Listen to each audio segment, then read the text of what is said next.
ಶ್ರೀ ಸಾಯಿ ಸಚ್ಚರಿತೆ 14ನೇ ಅಧ್ಯಾಯ. ನಾಂದೇಡದ ರತ್ನಾಜಿವಾಡಿಯ ದಕ್ಷಿಣೆಯ ಮೀಮಾಂಸೆ. ಬಾಬಾರವರ ಜೀವನ ಬಹು ಮಧುರವಾದದ್ದು. ಅವರ ಅನೇಕ ಕೆಲಸಗಳು ಮತ್ತು ಸ್ವಾಭಾವಿಕ ಹೊರಹೊಮ್ಮುತ್ತಿದ್ದ ವಚನಗಳೂ ಸಹ ಅಂತೆಯೇ ಮಧುರವಾಗಿದ್ದವು. ಅವರ ಜೀವನವು ಹರ್ಷದ ಪ್ರತಿರೂಪ.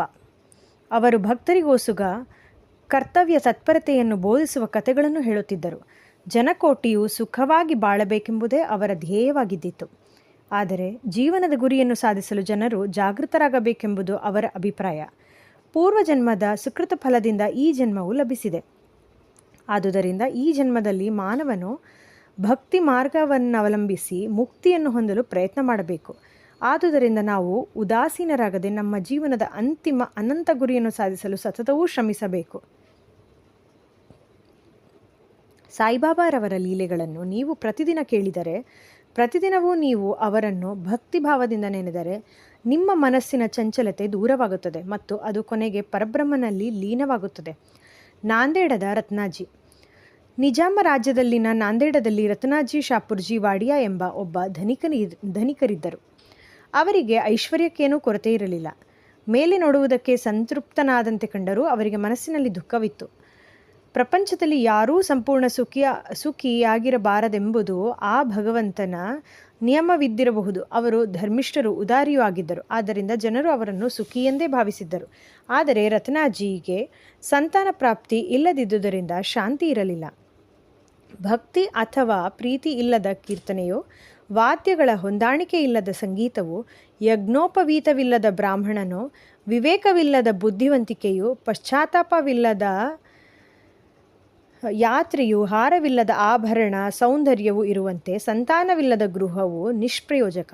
ರತ್ನಾಜಿಯು ಹಗಲಿರುಳು ಇದನ್ನೇ ಕುರಿತು ಚಿಂತಿಸುತ್ತಿದ್ದರು. ಹಾಗೆಯೇ ಮನಸ್ಸಿನಲ್ಲಿ ದೇವರು ನನಗೊಬ್ಬ ಪುತ್ರನನ್ನು ದಯಪಾಲಿಸುತ್ತಾನೆಯೇ ಎಂದು ಕೊರಗುತ್ತಿದ್ದರು. ಈ ಚಿಂತೆಯಿಂದ ಆಹಾರ ಮುಂತಾದವುಗಳಲ್ಲಿ ಆಸಕ್ತಿ ಇರಲಿಲ್ಲ. ರತ್ನಾಜಿ ದಾಸಗಣು ಮಹಾರಾಜ ಅವರಲ್ಲಿ ವಿಶೇಷ ಗೌರವವನ್ನಿಟ್ಟಿದ್ದರು. ಅವರನ್ನು ಕಂಡು ತಮ್ಮ ವೇದನೆಯನ್ನು ತೋಡಿಕೊಂಡರು. ಆಗ ದಾಸಗಣೂರವರು ಶಿರಡಿಗೆ ಹೋಗಿ ಬಾಬಾರವರಲ್ಲಿ ಬೇಡಿದರೆ ನಿಮ್ಮ ಬಯಕೆ ಕೈಗೂಡುವುದೆಂದರು.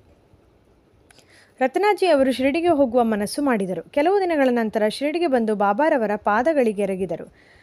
ಬಾಬಾರವರಿಗೆ ಫಲಪುಷ್ಪಗಳನ್ನು ಅರ್ಪಿಸಿದರು. ಅನಂತರ ಭಕ್ತಿಯಿಂದ ಬಾಬಾರವರ ಸಮೀಪದಲ್ಲಿ ಕುಳಿತು ಅವರನ್ನು ಪ್ರಾರ್ಥಿಸುತ್ತಾ, ಅನೇಕ ಜನರು ಅವರ ಕಷ್ಟಕಾಲದಲ್ಲಿ ತಮ್ಮಲ್ಲಿಗೆ ಬಂದು ಕಷ್ಟ ನಿವಾರಣೆ ಮಾಡಬೇಕೆಂದು ಕೇಳಿಕೊಳ್ಳುತ್ತಾರೆ. ಇದನ್ನು ಕೇಳಿ ನಾನು ಸಹ ಅತೃಪ್ತಿಯಿಂದ ನಿಮ್ಮ ಪಾದಗಳನ್ನು ಆಶ್ರಯಿಸಿರುತ್ತೇನೆ. ನನ್ನನ್ನು ನಿರಾಶೆಗೊಳಿಸಬೇಡಿ ಎಂದು ಬೇಡಿಕೊಂಡರು. ಆಗ ಬಾಬಾರವರು ರತ್ನಾಜಿಯವರಿಂದ 5 ರೂ ದಕ್ಷಿಣೆ ಕೇಳಿದರು. ರತ್ನಾಜಿಯವರು 5 ರೂ ಕೊಡುವುದರಲ್ಲಿದ್ದರು. ಆಗ ಬಾಬಾ, ನಿನ್ನಿಂದಾಗಲೇ ರೂ 3 14 ಬಂದಿದೆ, ಉಳಿದುದನ್ನು ಮಾತ್ರ ಕೊಡು ಎಂದರು. ರತ್ನಾಜಿಯವರಿಗೆ ಸಮಸ್ಯೆ ಆಯಿತು. ನಂತರ ಸಾಷ್ಟಾಂಗ ನಮಸ್ಕಾರ ಮಾಡಿ ದಕ್ಷಿಣೆಯನ್ನು ಕೊಟ್ಟು ತಮ್ಮ ವೇದನೆಯನ್ನೆಲ್ಲ ತೋಡಿಕೊಂಡು, ಬಾಬಾ, ನನಗೊಬ್ಬ ಪುತ್ರನನ್ನು ಆಶೀರ್ವದಿಸಿ ಎಂದು ಅಂಗಲಾಚಿ ಬೇಡಿದರು. ಆಗ ಬಾಬಾ ಅವರ ಮನಸ್ಸು ಕರಗಿ, ಇನ್ನೂ ಚಿಂತಿಸಬೇಡ ಎಂದು ಹೇಳಿ ಉದಿಯನ್ನು ಕೊಟ್ಟು ಆಶೀರ್ವದಿಸಿ, ದೇವರು ನಿನ್ನ ಬಯಕೆ ಈಡೇರಿಸುತ್ತಾರೆ ಎಂದರು. ಹೀಗೆ ರತ್ನಾಜಿ ಬಾಬಾರವರ ಆಶೀರ್ವಾದ ಪಡೆದು ನಾಂದೇಡಿಗೆ ಹಿಂತಿರುಗಿ ಬಂದು ನಡೆದುದೆಲ್ಲವನ್ನು ವಿಶದವಾಗಿ ದಾಸಗಣೂರವರಿಗೆ ತಿಳಿಸಿದರು. ನಾನು ಶಿರಡಿಗೆ ಈ ಹಿಂದೆ ಹೋಗಿಯೇ ಇರಲಿಲ್ಲ. ಅವರು ನನ್ನಿಂದಾಗಲೇ 3 ರೂ 14 ಆಣೆ ಬಂದಿದೆ ಎಂದರು. ಅದು ಹೇಗೆ ಎಂದೂ ಸಹ ಕೇಳಿದರು. ದಾಸಗಣೂರವರಿಗೂ ಸಹ ಇದೊಂದು ಸಮಸ್ಯೆಯಾಯಿತು. ಕೂಡಲೇ ಅವರಿಗೆ ರತ್ನಾಜಿಯವರು ಕೆಲವು ದಿನಗಳ ಹಿಂದೆ ಒಬ್ಬ ಮಹಮ್ಮದೀಯ ಸಂತರಾದ ಮೌಲ್ವಿ ಸಾಹೇಬರನ್ನು ಸತ್ಕರಿಸಿದ ನೆನಪು ಬಂದಿತು.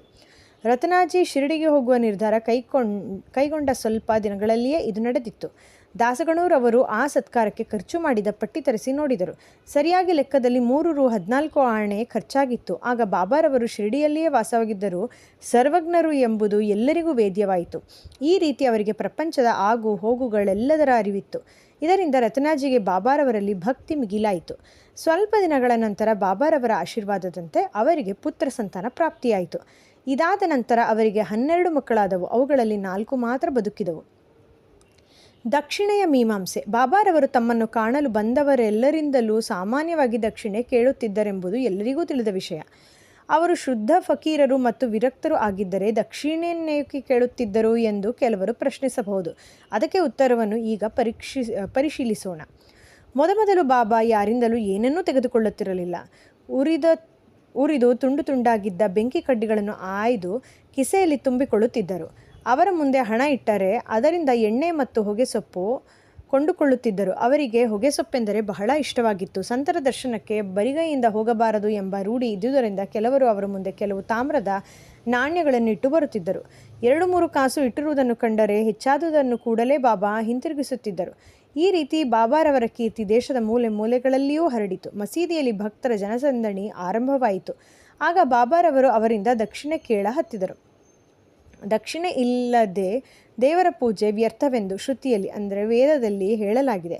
ದೇವರ ಪೂಜೆಗೆ ದಕ್ಷಿಣೆ ಅವಶ್ಯಕವಾದರೆ ಯೋಗಿಗಳ ಪೂಜೆಗೆ ಬೇಡವೇ?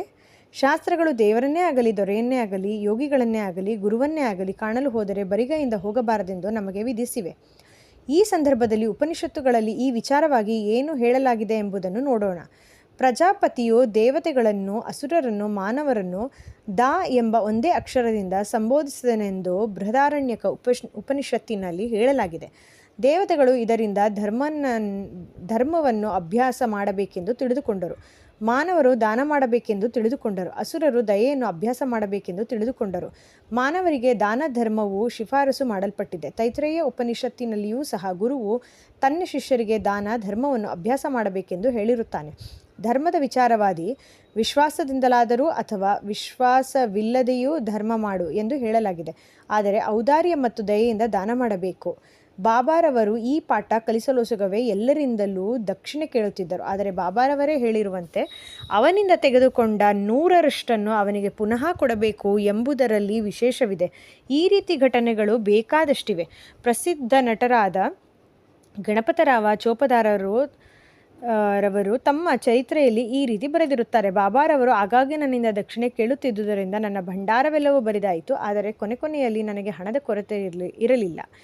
ದಕ್ಷಿಣೆಯ ಇನ್ನೂ ಕೆಲವು ಅರ್ಥಗಳು ಈ ರೀತಿ ಇವೆ. ಬಾಬಾರವರು ಅತಿ ಹೆಚ್ಚಾದ ದಕ್ಷಿಣೆ ಕೇಳುತ್ತಿರಲಿಲ್ಲ. ಇದನ್ನು ಸಮರ್ಥಿಸುವ ಉದಾಹರಣೆಗಳು ಈ ಕೆಳಕಂಡಂತಿವೆ.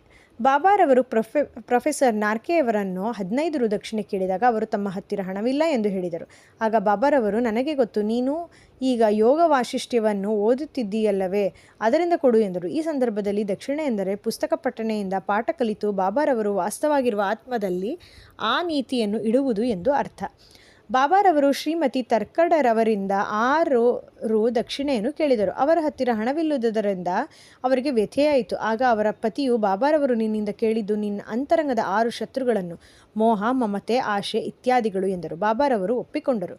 ಬಾಬಾರವರು ಶೇಖರಿಸುತ್ತಿದ್ದ ದಕ್ಷಿಣೆಯನ್ನು ಅದೇ ದಿನ ಸರ್ವರಿಗೂ ಹಂಚಿ ಮಾರನೇ ದಿನ ಎಂದಿನಂತೆ ಫಕೀರರಾಗುತ್ತಿದ್ದರೆಂಬುದನ್ನು ನಾವು ಇಲ್ಲಿ ಮುಖ್ಯವಾಗಿ ಗಮನಿಸಬೇಕು. ಸಾವಿರಾರು ರೂಪಾಯಿಗಳನ್ನು ದಕ್ಷಿಣೆಯಾಗಿ ತೆಗೆದುಕೊಂಡ ಬಾಬಾರವರ ಹತ್ತಿರ ಅವರು ಸಮಾಧಿಯಾದಾಗ ಕೇವಲ ಸ್ವಲ್ಪ ಹಣವಿತ್ತು. ನಿಜವಾಗಿ ಹೇಳುವುದಾದರೆ ದಕ್ಷಿಣೆಯಿಂದ ತಮ್ಮ ಭಕ್ತಿಗೆ ಸನ್ಯಾಸ ಮತ್ತು ಪರಿಶುದ್ಧತೆಯ ಪಾಠ ಕಲಿಸುವುದೇ ಅವರ ಮುಖ್ಯ ಧ್ಯೇಯವಾಗಿದ್ದಿತ್ತು. ಠಾಣಾದ ನಿವೃತ್ತ ಮಾಮಲೆದಾರರಾದ ಶ್ರೀ ಬಿ.ವಿ. ದೇವರವರು ಬಾಬಾರವರು ಕೇಳದಿದ್ದರೂ ಸಹ ತಾವಾಗಿಯೇ ದಕ್ಷಿಣೆ ಕೊಡುತ್ತಿದ್ದರು. ಕೆಲವು ಸಾರಿ ಸ್ವೀಕರಿಸುತ್ತಿದ್ದರು, ಕೆಲವು ಸಾರಿ ನಿರಾಕರಿಸುತ್ತಿದ್ದರು. ಬಾಬಾರವರು ದಕ್ಷಿಣೆ ಕೇಳಲಿ ಅನಂತರ ಕೊಡೋಣವೆಂದು ಯೋಚಿಸುತ್ತಿದ್ದವರಿಂದ ತೆಗೆದುಕೊಳ್ಳುತ್ತಲೇ ಇರಲಿಲ್ಲ. ಭಕ್ತರ ಶಕ್ತಿಯಾನುಸಾರ ದಕ್ಷಿಣೆ ಕೇಳಿ ತೆಗೆದುಕೊಳ್ಳುತ್ತಿದ್ದರು. ಆದರೆ ಐಶ್ವರ್ಯವಂತರಿಗೆ ಅಥವಾ ಕಡು ಬಡವರಿಗೆ ಕೇಳುತ್ತಿರಲಿಲ್ಲ. ದಕ್ಷಿಣೆ ಕೇಳಿದಾಗ ಕೊಡದಿದ್ದರೆ ಕೋಪಗೊಳ್ಳುತ್ತಲೂ ಸಹ ಇರಲಿಲ್ಲ. ಭಕ್ತರು ಇನ್ನೊಬ್ಬರ ಸಂಗಡ ದಕ್ಷಿಣೆ ಕೊಟ್ಟು ಕಳುಹಿಸಿದಾಗ ಅವರು ಅದನ್ನು ಕೊಡಲು ಮರೆತರೆ ಬಾಬಾರವರೇ ಅದನ್ನು ಜ್ಞಾಪಿಸಿ ಪಡೆಯುತ್ತಿದ್ದರು. ಅನೇಕ ವೇಳೆ ಕೆಲವು ಹಣವನ್ನು ಮರಳಿ ಕೊಟ್ಟು ದೇವರ ಪೂಜಾ ಗೃಹದಲ್ಲಿಟ್ಟು ಪೂಜಿಸುವಂತೆ ಹೇಳುತ್ತಿದ್ದರು. ಇದರಿಂದ ಭಕ್ತರಿಗೆ ಒಳ್ಳೆಯದಾಗುತ್ತಿತ್ತು. ಅನೇಕ ಸಲ ಭಕ್ತರು ತಾವು ಕೊಡುತ್ತೇವೆಂದು ಹೇಳಿಕೊಂಡುದಕ್ಕಿಂತ ಹೆಚ್ಚಾದ ದಕ್ಷಿಣೆಯನ್ನು ಅರ್ಪಿಸಿದಾಗ ಆ ಹೆಚ್ಚಾದ ಹಣವನ್ನು ಹಿಂತಿರುಗಿ ಕೊಟ್ಟು ಬಿಡುತ್ತಿದ್ದರು. ಕೆಲವು ಸಲ ಭಕ್ತರ ಮನಸ್ಸಿನಲ್ಲಿ ಇದ್ದುದಕ್ಕಿಂತ ಹೆಚ್ಚಾಗಿ ದಕ್ಷಿಣೆ ಕೇಳುತ್ತಲೂ ಇದ್ದರು. ಹಣವಿಲ್ಲದಿದ್ದ ಪಕ್ಷದಲ್ಲಿ ಸಾಲ ಮಾಡಿಯಾದರೂ ಕೊಡಿರಿ ಎಂದು ಹೇಳಿದ ಪ್ರಸಂಗಗಳೂ ಇದ್ದವು. ಕೆಲವರಿಂದ ದಿನದಲ್ಲಿ 3 ರಿಂದ 4 ಬಾರಿ ದಕ್ಷಿಣೆ ಕೇಳಿ ತೆಗೆದುಕೊಳ್ಳುತ್ತಿದ್ದರು. ದಕ್ಷಿಣೆ ರೂಪವಾಗಿ ಸಂಪಾದಿಸಿದ ಹಣದಲ್ಲಿ ಕೇವಲ ಸ್ವಲ್ಪ ಭಾಗ ಮಾತ್ರ ತಮ್ಮ ಸ್ವಂತ ಖರ್ಚಿಗೆಂದು ಇಡುತ್ತಿದ್ದರು. ಅದರಿಂದ ತಂಬಾಕು ಮತ್ತು ಧುನಿಗೋಸ್ಕರ ಕಟ್ಟಿಗೆ ಇವುಗಳನ್ನು ತೆಗೆದುಕೊಳ್ಳುತ್ತಿದ್ದರು. ಉಳಿದ ಹಣವನ್ನು ಕೆಲವು ಭಕ್ತರಿಗೆ ಹಂಚುತ್ತಿದ್ದರು. ಶಿರಡಿ ಸಂಸ್ಥಾನಕ್ಕೆ ಸಮಸ್ತ ಪದಾರ್ಥಗಳನ್ನು ರಾಧಾಕೃಷ್ಣ ಮಾಯಿಯ ಸಲಹೆಯ ಮೇರೆಗೆ ಭಕ್ತರು ಒದಗಿಸುತ್ತಿದ್ದರು. ಬಾಬಾರವರು ಹೆಚ್ಚಿನ ಬೆಲೆಯ ಪದಾರ್ಥಗಳನ್ನು ತಂದವರ ಮೇಲೆ ಕೋಪಗೊಳ್ಳುತ್ತಿದ್ದರು. ಅವರು ಒಂದು ದಿನ ನಾನಾರವರಿಗೆ, ನನ್ನ ಆಸ್ತಿ ಎಂದರೆ ಒಂದು ಚೂರು ಬಟ್ಟೆ, ಕಫ್ನಿ ಮತ್ತು ಮಣ್ಣಿನ ಪಾತ್ರೆ ಇಷ್ಟೇ. ಈ ಜನರು ಅನಾವಶ್ಯಕವಾದ ಮತ್ತು ಕೆಲಸಕ್ಕೆ ಬಾರದ ಬೆಲೆ ಬಾಳುವಂತಹ ಪದಾರ್ಥಗಳನ್ನು ತಂದು ನನಗೆ ತೊಂದರೆ ಕೊಡುತ್ತಾರೆ ಎಂದು ಹೇಳಿದರು. ಶ್ರೀ ಸಾಯಿ ಪ್ರಣಾಮ.